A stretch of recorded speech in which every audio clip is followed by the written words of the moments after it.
James, welcome to the show. Great to be here, Justin. Thanks for having me. Yeah, I'm excited to dive into your journey. It's extremely fascinating. I was actually originally introduced to you through The Secret, which obviously so many people have watched and absorbed and learned from, and hopefully implemented some of the things that were in The Secret, which is funny. I used to go, this stuff just seems so off the wall to me, right? You think it and it happens, right? But a lot of it is action taking, and I know you talk a little bit more about that now. But let's start off with this conversation with who is James today, and then we'll break down how you got there because the journey is fascinating. Yeah, well, that's a really great place to start because James today is very different than James yesterday, and that's a good thing actually. I think I'm a better human being. I've learned a lot. I've grown a lot. We learn the most, Justin, in the crucible of challenge, and that's not popular. But we don't learn the most and grow the most when we're tasting the fine wine and smelling the roses. I wish that were true, but it's just not. And so what I am about today, and by the way, for those who watch The Secret, I'm the guy that talked about the genie. I didn't have gray hair back then, so you may not recognize me anymore. But now I'm married, and so I have the gray hair and that anyway, if you're married, you know what that means. And I'm kidding, obviously.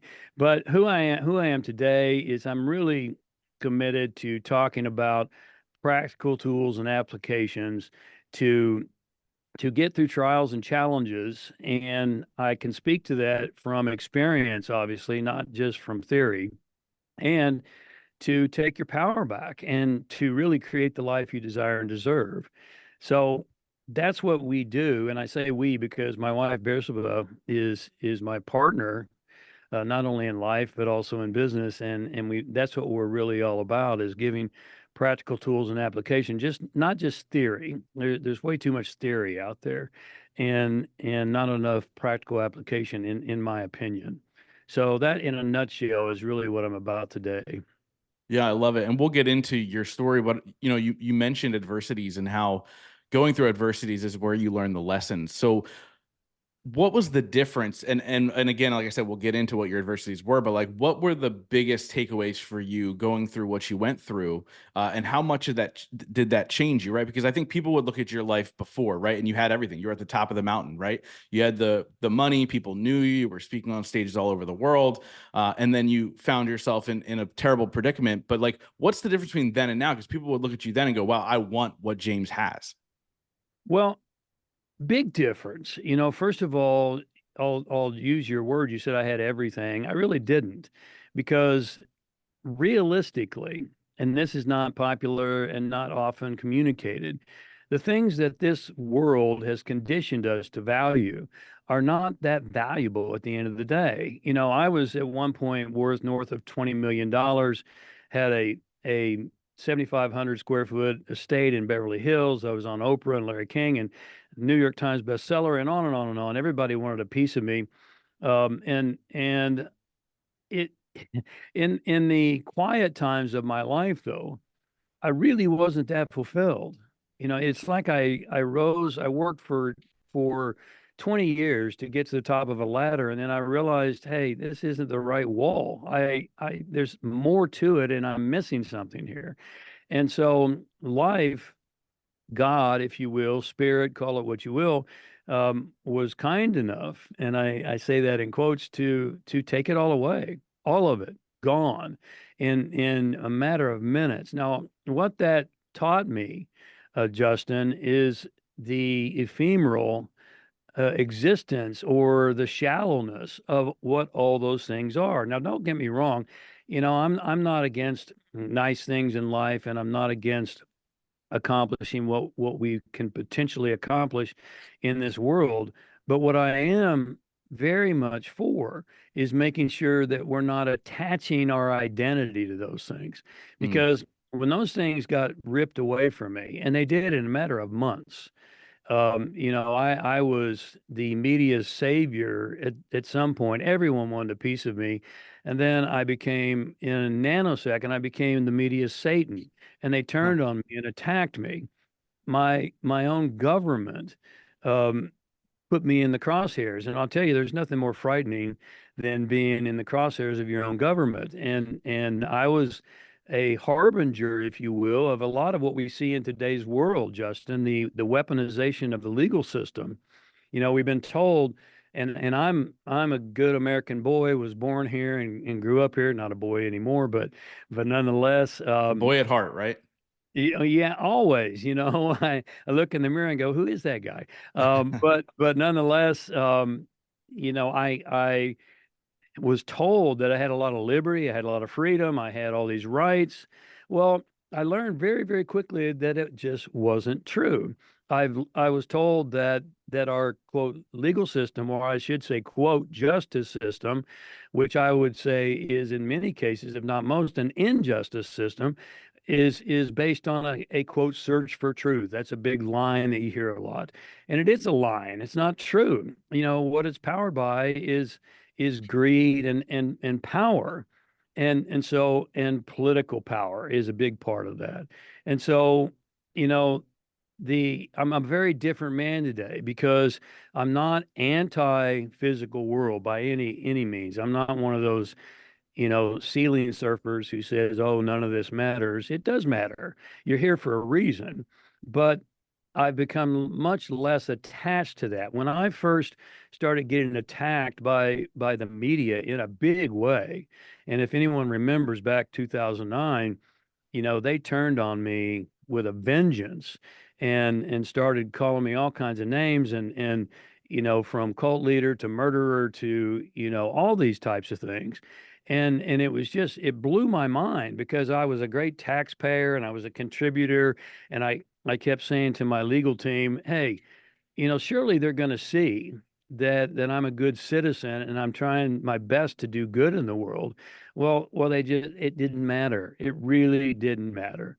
So I'll stop there. Hopefully, I answered your question, but I'll follow your lead from there.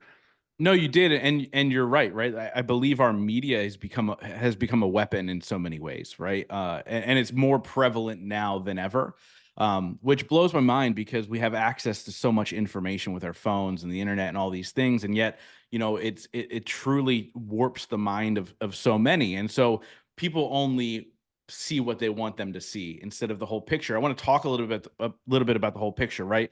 Let's talk about what you were doing with that retreat with those individuals and where it ended up and why you feel like the media flipped on you so quickly.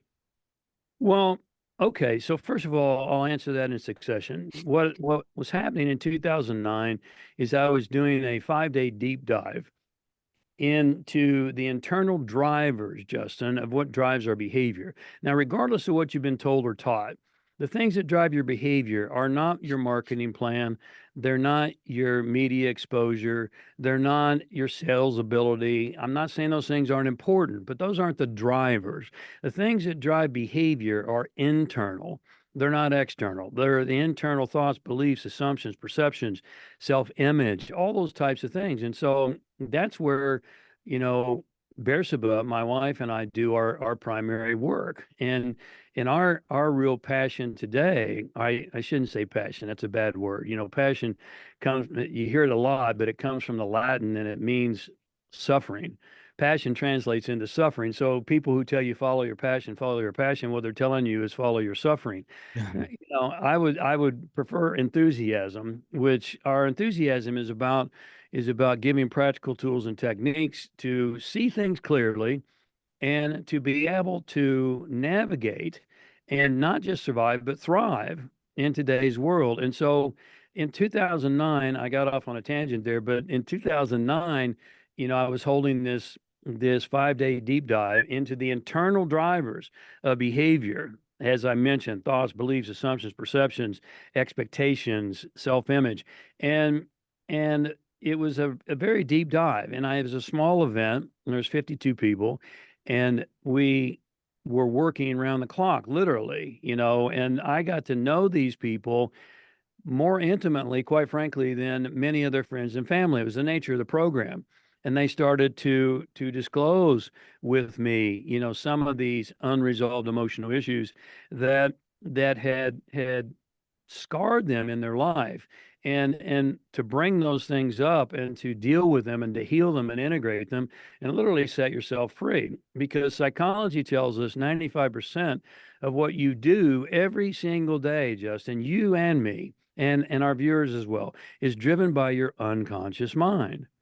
Now, here's the rub is you can't deal with something you're unconscious of, and so we're operating on 5% of our conscious ability, and the rest of it is completely out of our awareness. So the most important thing that you and I can do to empower ourselves in these turbulent times in which we live, it's inarguable, is to make the unconscious conscious. And if that makes sense to you, if you can make the Yeah. unconscious conscious, then you can view it and you say, hey, here's what's holding me back. And I can view it, I can heal it, I can integrate it and literally set myself free and move forward. Um, dare I say, born again, which some of many of the spiritual traditions, particularly Christianity, talks about, and that's literal to become a new person by letting go of these scars that happen primarily, according to psychology, between the age of birth and 14. So that's what we were doing. At the end of that 5-day deep dive, we did an experiential learning opportunity called a sweat lodge, and we'd done it for 5 years prior, and it's been done since antiquity through multiple cultures, certainly the Native American as well as the Greeks and many others, the shamanic traditions, and and so something went horribly wrong, and 3 people lost their lives. And that broke my heart. It was the antithesis of anything I'd ever lived my life for or dedicated my life to. And at the end of the day, anyone who was viewing this, Justin, with a shred of intelligence, knew it was an accident. It was a horrible accident. It had happened many times before. Previously, it had never been prosecuted as a crime until 2009, and the state of Arizona decided to charge me with a crime, not just any crime, but manslaughter, which is intentional crime. Now, if we have some entrepreneurs in the audience today, which I'm assuming we do, which one of us would intentionally harm our clients and think we're going to stay in business? Right. You know, it was totally ludicrous to me. And so anyway, long story short, and I'll condense it and you can dive into it. Nothing's off limits here for me. But long story short, they charged me with manslaughter. I went through 4 months of trial getting hammered, not only by the state, but also by the media. They instantly flipped on me. I went from media, savior, if you will, to media Satan. Everyone wanted to talk to me about bettering their life and improving themselves. And now all of a sudden they're just hammering me. And it blew my mind because I thought these very same people were wanting to have me on the Today Show and Larry King and Oprah, all of them, just months ago, and now they're hammering me and calling me all kinds of names and turning on me because, again, unfortunately, we don't have journalists Mm. in my experience. We don't have journalists anymore. We have sensationalists and people and propagandists. And propaganda and sensationalism sells. And so at the end of the day, 4 months of trial, the jury couldn't find one shred of evidence for intentional harm. It wasn't there. It was an accident. And yet there was a lesser inclusive, which was by design, called negligence. And negligence basically says some things could have been done better. Okay, I own that. I wish they had been. Some things could have been done differently. Okay, yes, I agree. I wish they had been. God, I wish they had been. And so I ended up being acquitted of manslaughter, but being convicted of negligence. And I ended up going to 2 years in prison, and that's a whole journey of its own. And came out in 2013. I was $20 million in debt in 2013. I was homeless, not Mm. not that long ago, and I was alone. I didn't know my lovely wife then, and I was broken physically, mentally, emotionally. So I had to really get my head on square. Yeah. And as I stood in the desert of Arizona, I realized I asked myself, okay, what is James Arthur Ray 3.0 going to be? Now, that presupposes there was a 2.0 and a 1.0, and those are completely other stories. But I had to determine what my life was going to be about going forward and get really clear on that. And I'll give the viewer three things that we talk about and that we continually deal with on our client basis is number one, you have to take absolute responsibility for where you are right now. Now that was tough for me because I could play victim and I did for a while. I blamed God, I blamed the government, I blamed all kinds of other people besides myself. But then I had to take absolute responsibility. Well, how am I responsible for this? Well, here it is, and this isn't going to be popular, but it's true nonetheless, is that if I had not been a public figure, then it wouldn't have been a big deal. If I'd have Yeah. been, no one ever heard of me and no one cared about me, I created that. I put myself in the limelight. And so, therefore, I was a great target to be taken down. Absolute responsibility. Okay. I got this because of what I asked and went after. That was tough. That took me a while. Number two is I had to then begin to ask myself, and this is the second thing that we deal with our clients, why did I value, or I'll say to our viewer, why do you value the things you value? Hmm. The fact is, most people think, Justin, they don't think. They're running on autopilot. We're all concerned about AI, and we should be, by the way, but AI is going to take over the world. Well, most of us are artificially intelligent. We're not thinking for ourselves. We're running like an automaton. Oh, I've got to have a Bentley. I've got to have a plane. I've got to become a billionaire. I've got to have a place in Beverly Hills.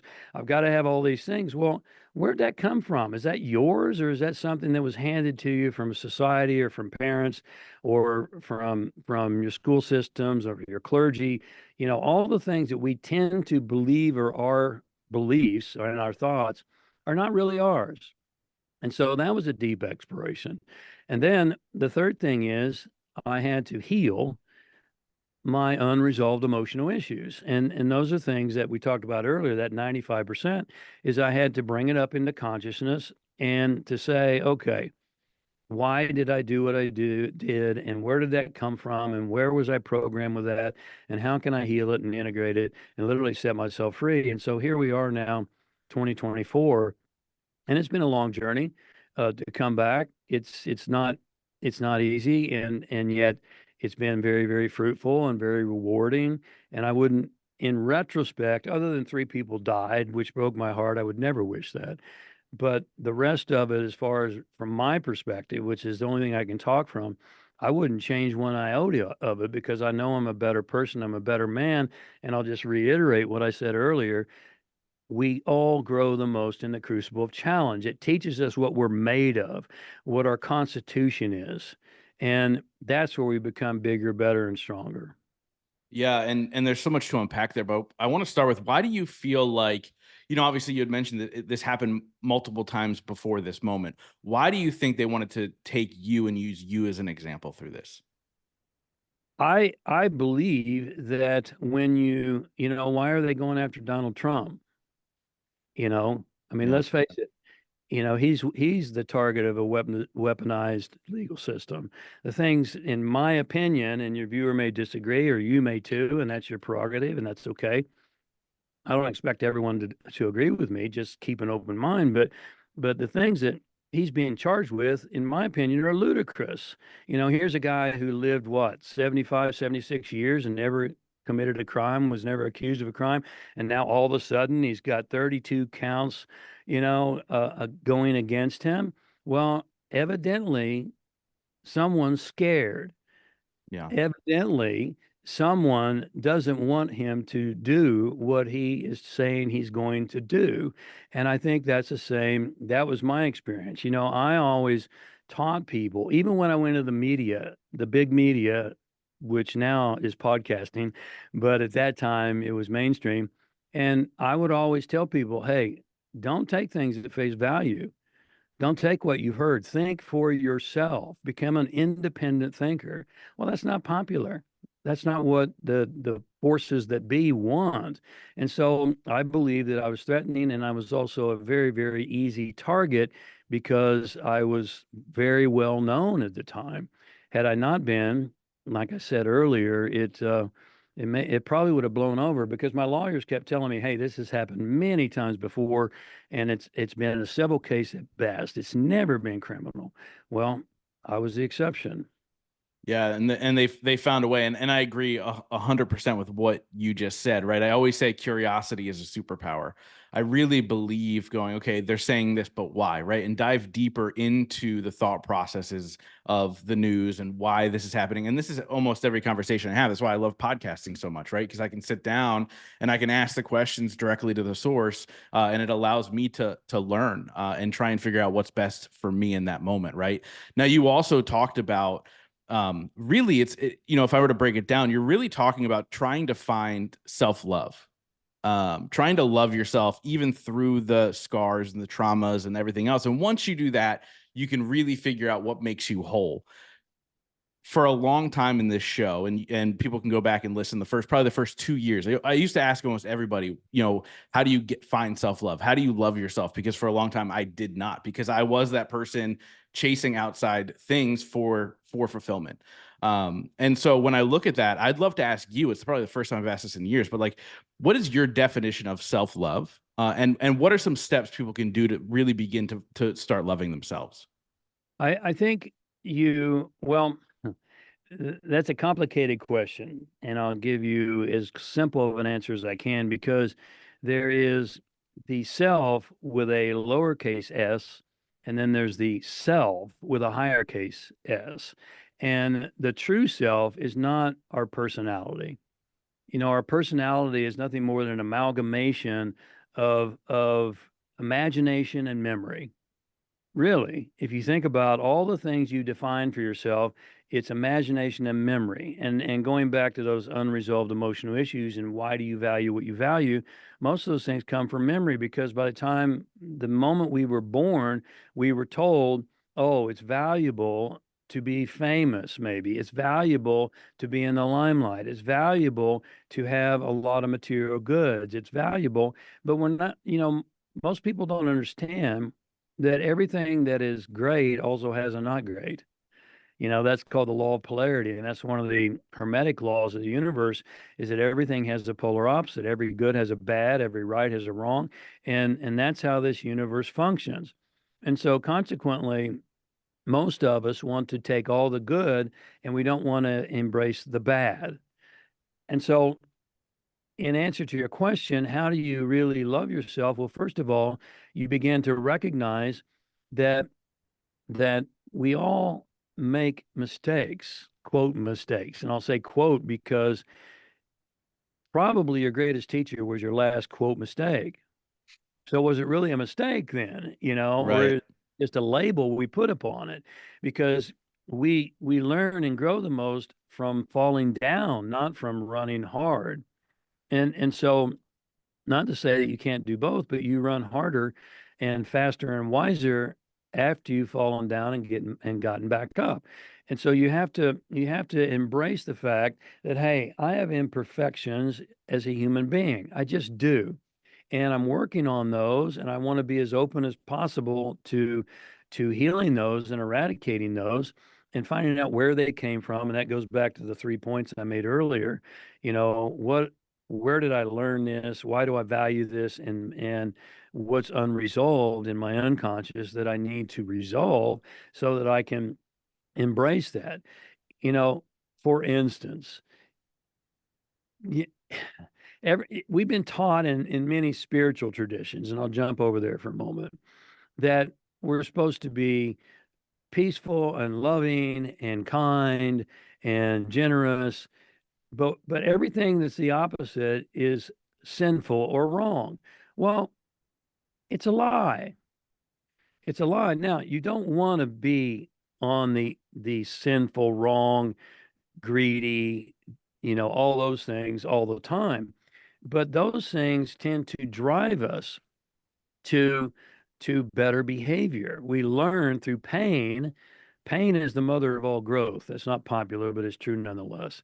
is pain is the mother of all growth. Pain is not a signal to suffer, it's a signal to grow. Mm. Pain is a signal to say, hey, something's off here. Why am I experiencing so much pain in my relationship?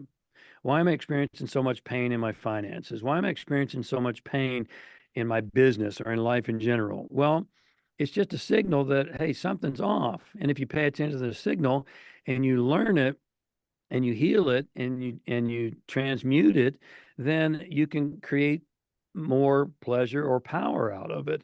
So was that pain really bad or was it good? Because, if you look throughout history, Justin, all the great advances in mankind in general have come from the desire to do something better than we're currently doing. That's how we're wired. And so consequently, I think we have to realize that we all have these shortcomings. And it's not that we want to live in those shortcomings, but we want to utilize them. Key word. We want to utilize them as teachers so that we can grow. And to hold ourselves up to some great example of supposed perfection, but I'll use Christianity as an example. Jesus was meek and mild and loving, and yes, okay, I agree. And yet, he picked up a whip. It's right in the Bible, and drove the money changers out of the temple by whipping them. Yeah. Now, that's not very nice.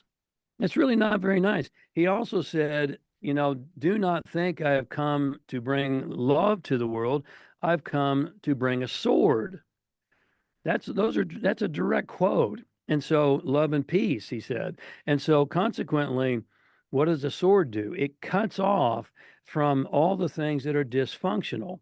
It helps us understand and cut off from all the things that are dysfunctional. So if we can learn to accept those things and embrace those things, and I'll just say this and then I'll stop, is that the more we look at something outside of us, Jason, and say, that's not me, the more I guarantee you it is you.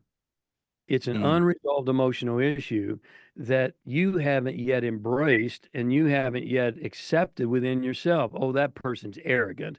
Well, that's kind of an arrogant statement, isn't it? You know what really pisses me off, Jason? People who are angry all the time. They just piss me off.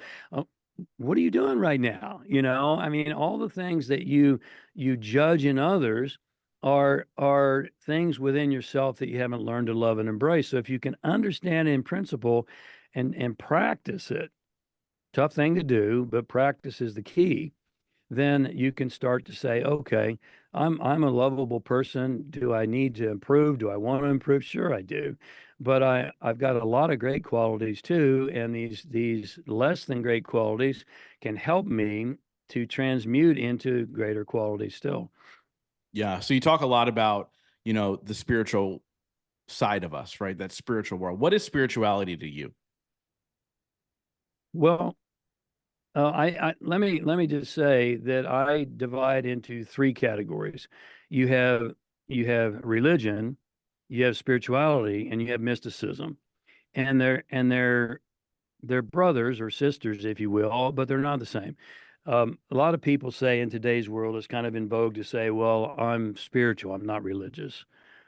Okay, well, let's break that down. Religion is a set of rules and regulations to help you have a relationship or to live a moral life in alignment with God, if you will. And that's the rules and regulations of the game. That's what religion does. Spirituality is a set of practices that puts into place what the rules and regulations can teach us. So, in other words, a lot of spiritual practices are things like yoga and meditation and deep breathing and maybe chanting. Any of those things are spiritual practices. Reading great books and spiritual works. Those are all spiritual practices. Now, unfortunately, there's a lot of people who are religious, in my experience, but they're not spiritual. They don't have a lot of practice. They go to church on Sunday or they go on holidays, and they think they're all good, or they recite some. They ask for forgiveness and they recite some little whatever, and they think they're all good. Well, they're not. And that's not even what the prophets taught us. You've got to have a spiritual practice. You've got to put it into practice. Now, all of those two are leading to the third. Mysticism is a mystic, properly defined, as a person who has a personal relationship with God, not a knowledge of God, but a personal relationship with the creative force of this universe. And I think, statistics tell us about 90% of the world believes there's a God. And yet, do they have a spiritual practice? Maybe, maybe not. Do they have the rules and regulations that they abide by? Maybe, maybe not.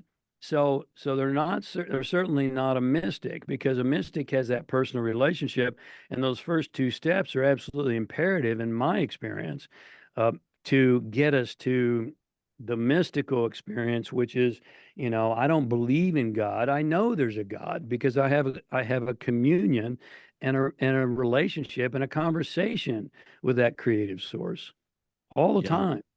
Yeah. You talked about how in 2013 you got out of prison. You were, $20 million in debt, which is an astronomical amount of money. You were homeless. How important was the role of those three things in rebuilding your life, finding your now wife and partner, and again, getting on stages and podcasts and all these things, spreading this message that's imperative for so many people to hear. How important was that in that role? Vitally important. I was raised in the Christian tradition. I kind of went astray because my father was a Protestant minister, and I rebelled, and I wasn't getting the answers that when I went to Sunday school, because as a preacher's kid, I went to church 3, 4 times a week, every single week. And it was kind of driven down my throat, and I rebelled against that. Now I'm grateful for that. But but nonetheless, I rebelled against it, and I got into more of the practices and went off on a search. And I've been really blessed, Justin. I picked up the Buddhist Bible in Tulsa, Oklahoma, which is the heart of the Bible Belt. And my father Mhm. was a Protestant minister when I was 18 years old, which was pretty weird, but I wasn't getting the answers. And I'm not saying I'm Buddhist. I'm not. I don't label myself as any of those things. I have a great respect for all of them, including Judaism and even Islam, um, properly understood. And so um, that, needless to say, I've been indoctrinated in religion and the rules and the regulations. And then the spiritual practices were the meditation and the yoga and all those kinds of things. Yoga means union, by the way, in Sanskrit. It doesn't mean putting your foot behind your head. That's that's kind of a misunderstanding. My wife is a certified yoga instructor, so I know all about the yoga. Yeah, okay, there you go. So I don't need to school you, but nonetheless, it means union. And union with what? Well, union with a primary principle, if you will. My latest book is called God, Money, and Sex, and I talk a lot about this in God, Money, and Sex. I suggest that in the second chapter that we have lost this relationship with what I call the vertical principle. And this is all metaphoric, because God is not in the heavens. The kingdom of heaven, said the Christ, is within. It's not in a cloud somewhere. That's the way that religions have lied to us, straight up. To put fear into us, because if we're not good boys and girls and abide by the rules and give our tithe and follow the schooling of the priest or the bishop or the clergy, then we're going to burn in hell forever. Well, unfortunately, a lot of people are living in hell, afraid they're going to go to hell, and Mm. that's fact. But this vertical principle is a relationship with a fundamental creative principle in life, and we've lost that, Justin, in our current world. And this, if you want to talk about what's going on in the world, we can certainly talk about that. But that's one of the primary reasons that we are where we are right now, which is such apparent chaos in the world. And then there's also the horizontal plane, which is the physical world. And we have to be both. If you look at the cross, which is way predates Christianity, A lot of Christians don't know that, and I'm not minimizing Christianity, but it way predates Christianity. And what it is a symbol of is the vertical principle, which is God to earth, spirit to form, and the horizontal principle, which is the form and the things that come out of those spiritual powers.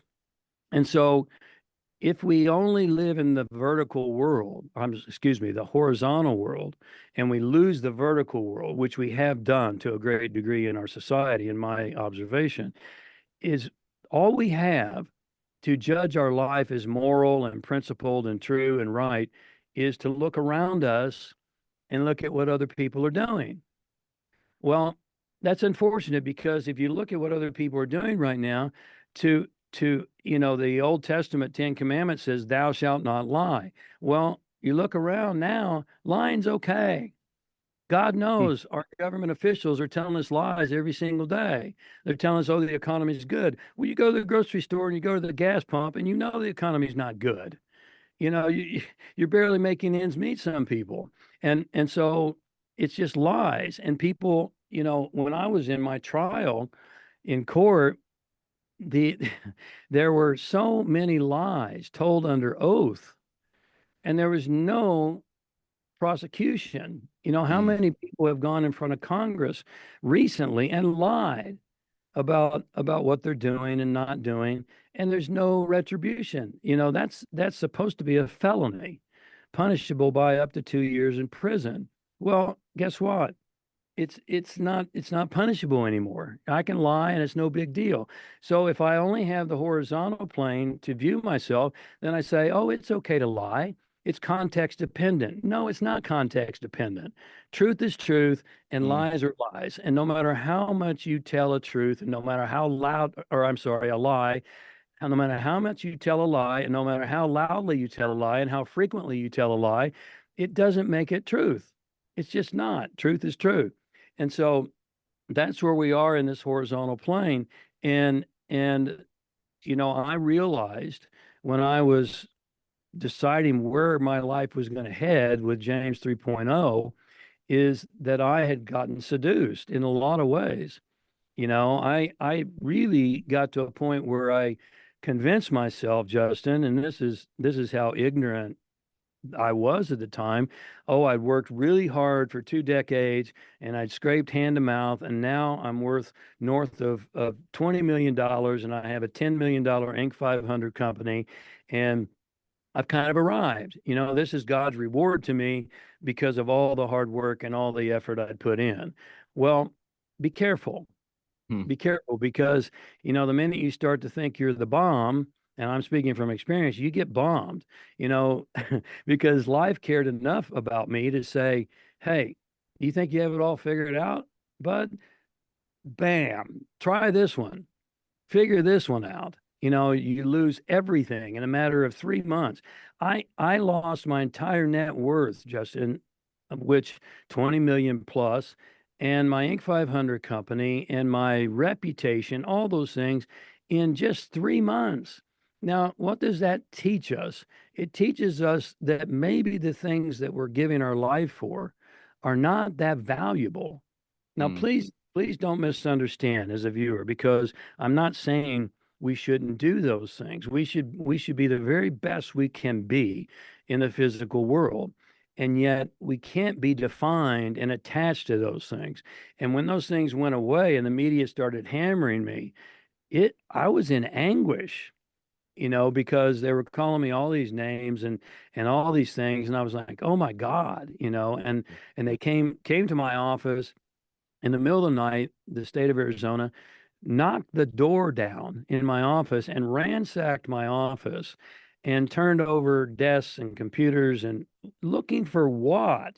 A sweat lodge conspiracy? I mean, please, what's going on here? And they took servers. This was back, in 2010 when we had big servers that were actually in the office, these big mainframe servers, and they were throwing them in the back of the truck, and they're very fragile.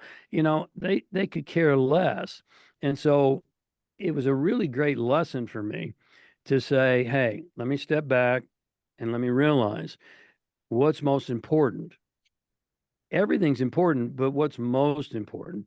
Well, the things that are most important and most valuable are the things that never can be lost or taken away. And I also realize, Justin, and please, viewer, as a viewer, hear me on this. Your true wealth is not what you have. Your true wealth is what you're left with when all you have is gone. Because if it's defined by all these external things, those external things are going away because we're just playing a fancy game of Monopoly here. And pretty soon, Park Place and Boardwalk and the fake money, we lost 15 trillion in the stock market last weekend. It- is that real money? Oh, I'm going to be okay because I have savings. You think that's real money you're saving? It's Mm. not. It's fiat currency. And so consequently, lots of great learnings there, and not to divorce yourself from this world because you're here for a reason, but to be an example of possibility. And that's what I decided to become, and to say this is what's going to define my life going forward, but I'm going to stay grounded in center. I'm going to stay grounded in the things that are most valuable and come from there. Yeah. What do you think is some of the most valuable things in life to you today? Um, Morality is very, very valuable. Um, Being a principled person, uh, honesty, integrity. If I say I'm going to do something, I do it. And that goes all the way down to the most mundane, Justin. If I give you my phone number, which I'm pretty stingy with my phone number for a good reason, or my email, and you send me an email, I'm going to return it. You send me a text message, I'm going to return it because that's my own test of integrity. That's my promise. And how many people you've had this experience? I have too. We all have. You send them a text and they never reply. Well, if you're not going to reply, then don't give me your number. Because if you give me your number, that's a promise, if you will, and that's part of integrity. And integrity is rooted in the word integration. When we're out of integrity, we're fragmented. We say one thing and we do another, and that's a great place of pain. That's a great place of internal hell. And so many of us, it's okay, again, in the horizontal plane in today's world. Well, it's okay if you don't return your text messages because you're busy. You don't return your email. It's not okay. It's not okay. I you get a phone call and you get a voicemail, you don't return it. That's not okay. I've read research, and maybe you've heard about this, of the younger generations who are going and interviewing for new jobs, and they get hired for a job, and then they don't show up. Yeah. They don't show up. They call it ghosting. I'm sure you've heard that, but they just ghost. They don't show up, and they don't call, and they don't have any explanation. They just don't show up because they don't have any personal responsibility, and that's what's been conditioned, unfortunately, in this secular world in which we're living. Mm. Yeah, it's fascinating. And so I ask a question to every single person on this show, but I want to ask you a little bit differently, because you're now in James 3.0, and you talked about 1.0 and 2.0. It's a two-part question, but I want you to break it down a little bit differently. So the first part is, what's your definition of success? The second part is, what are three things you do every single day to ensure that success for yourself? But I would love to hear the answers from what James 2.0 would have said and what James 3.0 now says. Um, Okay, that's a tough question. I'll have to think that through, and I enjoy questions that make me think. So let's go with 2.0 first. What's success? Well, success for me was I in 2006, which is when my first New York Times bestseller came out, Harmonic Wealth. I asked God. I literally asked God to help me have a greater impact and influence worldwide. Okay, well, that's was success for me. If I could get on more media shows, if I could have more followers, if I could have more notoriety, all those kinds of things, then I would be successful. And that success would be measured by the amount of money. Given that we're in a monetary driven world, then money is a measurement of how successful you're being in the world. That was my opinion at the time. Well, let me tell you, you can be notorious, not have a lot of notoriety for a lot of different reasons. Little Yeah. did I know that what I was asking for would come true, but it wouldn't come true the way I was envisioning.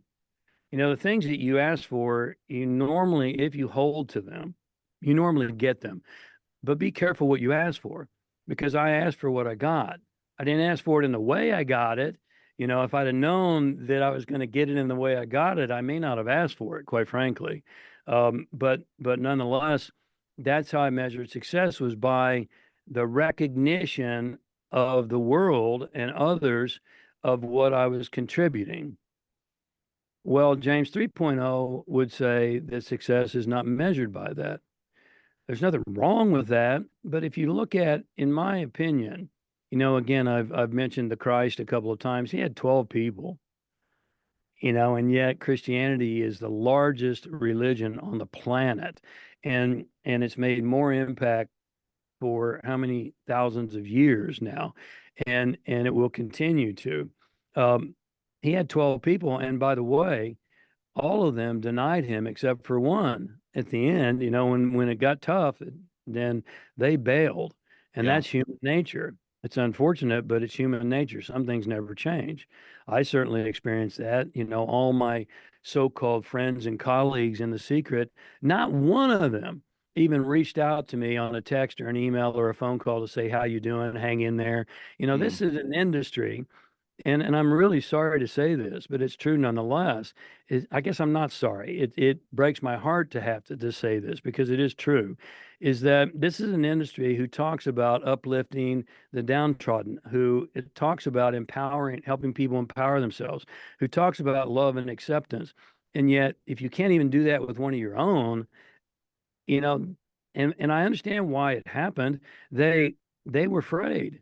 Hmm. Why is it that so many people who are name figures, if you will, talk the party line or they play the middle? They don't take a stand on the right or the left. They don't take a stand for truth or not truth. They don't take a stand because they're afraid they're going to lose followers. They're Yeah. afraid it's going to impact their income. Well, I've been set free from all that. When you're $20 million in debt in 2013, with, thank God, it's all retired now, but nonetheless, broke looks good. Yeah. 20 million was $20 million. Broke was 20 million above my head. And so I've kind of been set free from all that. And I just say what I believe to be true. Now, am I always right? No. And then if I'm not right, I'm going to correct it and I'm going to admit it. But success for me is to live a godly and a principled life, to be able to lay my head down every single night and say, hey, I gave my best. It's not measured by external measurements.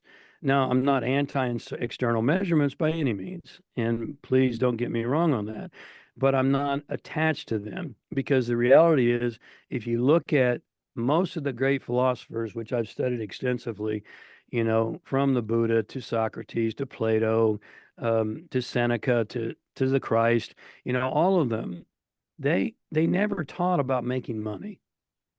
Not once did they Yeah. teach about making money. They taught about how to be a good person.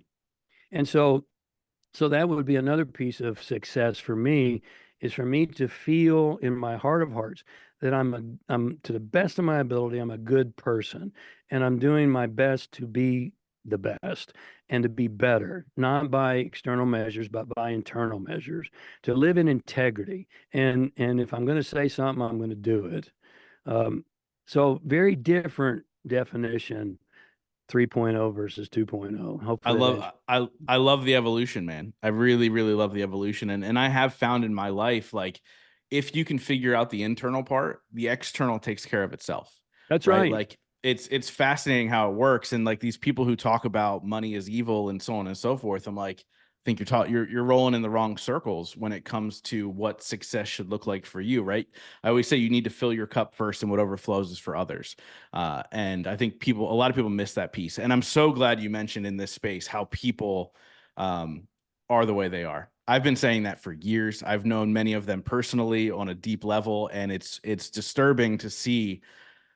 I don't want to say fake, but disturbing to see how they do walk this balance beam just to continue to make more money and keep everybody on their side. It's fascinating. Anyway, I digress. Yeah, let me make one correction, because one person from The Secret did reach out, one, and that was Bob, the late great Bob Proctor. God rest his soul. He was a good man, and he reached out to me, and not only reached out to me, but he was willing to go into the media and take my defense. Now, many of the others who will remain nameless went into the media and took their moment of 5 minutes of fame to hammer me. They weren't there. They didn't know what happened, and yet they were playing a sensational game so they could get their coverage. And so there are some good people in the world, Yeah. and and that's the great thing. And you have to, and I think many people want to be good people. And I also believe that more and more people, Justin, in today's world are waking up and they're starting to say, hey, wait a second. Everything I've been told and sold is not really true. And so that's the good news of chaos and challenges and turbulence that we're going through, is that a lot of people are waking up from the dream. And yes, it's like Neo, if you saw the first Matrix, which I'm a big fan of because there's so many great messages in that. And I know it's Yeah. it's a really old movie now, but nonetheless, when Morpheus took him to what the world was really like and said, "Welcome to the world of the real," he freaked out. He's like, "No, no, it can't be," because it's shocking. And I know that experience. It's shocking to be programmed in a certain way and conditioned in a certain way for so long, and then to see that it's not that at all, that you've been lied to and manipulated, and for quite frankly, for dark causes, for a lot of manipulation and control, because the people that are kept in fear are easy to manipulate and control. That's what happened in 2020. Yeah. We willingly, Justin, we willingly gave up our right to go outside. We willingly, you know, um, didn't go to church, but we could go buy pot. Now, Yeah. what does that tell you? The pot stores and the liquor stores are open, but you can't go to church, and a lot of the restaurants are closed down. Well, here's what my suggestion is because if we can keep the people liquored up and stupefied, then they're a lot easier to control and they're not going to push back. And so you begin to see things clearly, and that's what the Buddha taught. My Buddhism studies starting at 18, the Buddha said one of the greatest causes of suffering is that we don't see the world clearly, Mm, exactly as it is. When you see the world clearly, it might be uncomfortable. In many cases, it is. But when we can see the world clearly, then we learn how to clearly navigate through the world. yeah. I've been getting more and more uncomfortable since 2020. As my eyes open to the world and how it operates, and and it's certainly distressing, right? And so I often have to, and I said this to my wife the other day, there's times where you get overwhelmed by what's happening in the world when your eyes are open to it. But there's also moments where you have to reflect back into where you are and go, you know what, we're safe, we're good, we're in a good place. I'd love to know from you, just a conversation, where do you see this leading? And is there an end to the constant control that's trying to be taken over to all the mostly, I mean, it's happening all over the world, but to the American people? Well, I think the American people, more of them need to wake up and get out of their complacency. If you look at what's going on in Venezuela, for instance, then they're in the streets and they're protesting. And I'm not advocating protesting by any means, but I'm advocating, there's now talk about, oh, COVID's coming back. Well, isn't it really timely that we're coming up Mhm. an election again? Oh, bird flu is going to be worse than COVID. Well, isn't that really timely? And so too many people bought into the controlling narrative and rolled up their sleeve to take a shot because they were told to take a shot, and it wasn't tested and it wasn't proven and there was no peer review science on it, and yet we just trust our government, and we're so fearful that I might die. Well, I've got news for everyone, and this isn't popular, but it's true. We're all going to physically die. That's just a fact. you know um and you can prolong it if you do all the things right and you're healthful and you eat right and all those things, which is very difficult. Man, I could get off on so many tangents. I'm controlling myself, but it's very difficult to eat right in today's world where the foods are full of chemicals and toxins and fluoride in the water and all those kinds of things that are put in there that keep us limited and keep us stuck. And so, now we got to eat fake meat. Okay, now we're making fake chicken. Well, come on. You know, if Yeah. God didn't make it, I'm not going to eat it. That's just the way it goes for me. I had to eat it in prison. The meat in prison came in a tube. I don't know what Oh my meat God. in a tube. It was horrific food, but there weren't a lot of options there. But nonetheless, there are options now. And so yes, it's painful, as you said, my words, not yours, to see things clearly and to see that the things we've been told and taught. But here's the good news. I really believe this is not something new. This has been going on for a long, long time, and it goes all the way back to at least 1933, probably way earlier than that. But that's when the Federal Reserve was created in 1933. The current Federal Reserve, there were Federal Reserves earlier that got shut down. But the Federal Reserve is, and I talk about this in God, Money, and Sex, it's an independent corporation Mm. and it operates above and outside of the government. And if you look on your what you think is a US dollar, it's not a US dollar. It says Federal Reserve note. Well, it belongs to the Federal Reserve. And so every single dollar you have is a symbol of debt. Because when we went to the Federal Reserve, and I'll make it really simple and dumbed down here, but hey, we need $100. Okay, we'll print off $100 for you, and now you owe us 120. Well, we don't have 120. Okay, then we'll print off more, and so the debt just continues to rise and rise and rise, and we see this Yeah. going on in the world today. So the Federal Reserve in 1933, then you fast forward to 1963, which ironically enough and sadly enough, JFK was killed on my birthday, November 22nd, 1963. And you know, there's a lot of data out there now that says that the CIA and the FBI were involved. It wasn't one guy with a rickety gun up in a window. And so then you fast forward even further. In 1971, we were taken off the gold standard.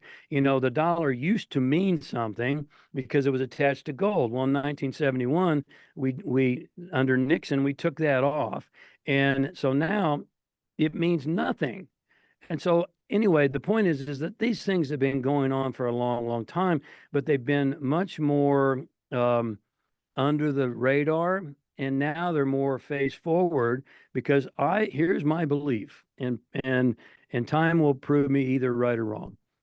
The dark forces, and I use that term intentionally, we're not in a war against Democrat and Republican.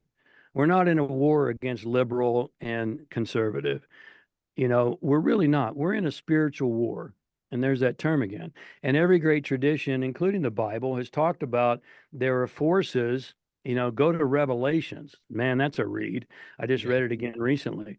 There are forces that are outside the physical world that are warring with each other. And in Hermetics, it says as above, so below. And so if those things are going on in the spiritual realm, the realm that's not form, then they're coming into the realm of form. And so consequently, I believe, Justin, and I'm saying my prayers, that the dark forces are scared. I believe that the people who are manipulating and driving are running scared.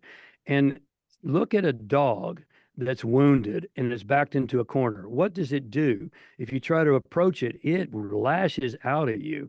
And so they're pulling out all the stops to lash out because they're afraid they're going to lose their power.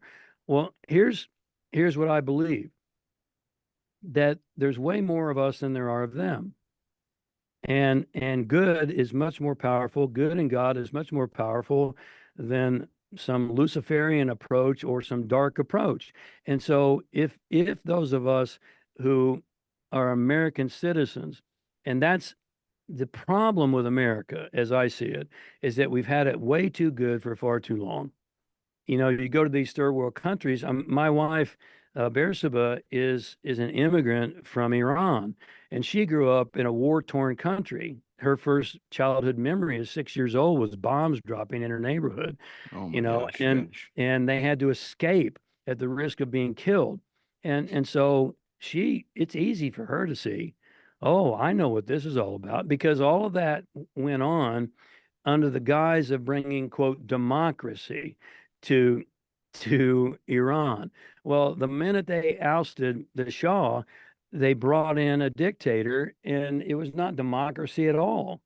It was the furthest thing from democracy. And so she can see things and go, hey, these are signs. And I believe a lot of immigrants who grew up in those kind of conditions can see things that Americans can't tend to see because we've had it really too good and too cushy for a long time. And good and cushy creates soft people. Yeah. It just does. And so we've got to learn to grow a backbone. And it would be much harder for me to see, Justin, if I hadn't have been through what I went through in 2009, 10, because that really woke me up. And that's where I said we grow the most in the crucible of challenge. It's those things that wake you up and step you back and go, okay, wait a second. Let me look with different eyes here. And maybe not everything is what it appears to be on face value. Yeah. And I think that's such a, it's such a fascinating way to look at it. I interviewed a guy once, and I can't remember his name, but he wrote a book called The Second Civil War. Um, and he talked about how it's us versus them, very similar to the good versus evil, the people, they're hurt, they're wounded, and they don't know what to do, right? And so it's become a weapon. The government's become a weapon in so many ways, right? Now my podcast is officially on their listen list, and I'm going to get shut down. But with that being said, it's just very, very true. So I wrap up every single interview with the same question. But before we get there, how do people get a hold of you? How do they follow you? How do they work with you? What's all the good stuff? Well, have a gift for those who resonate with what we're talking about here. If you go to Harmonic Wealth Global, and it's a long name, I know, but harmonicwealthglobal.com slash freedom.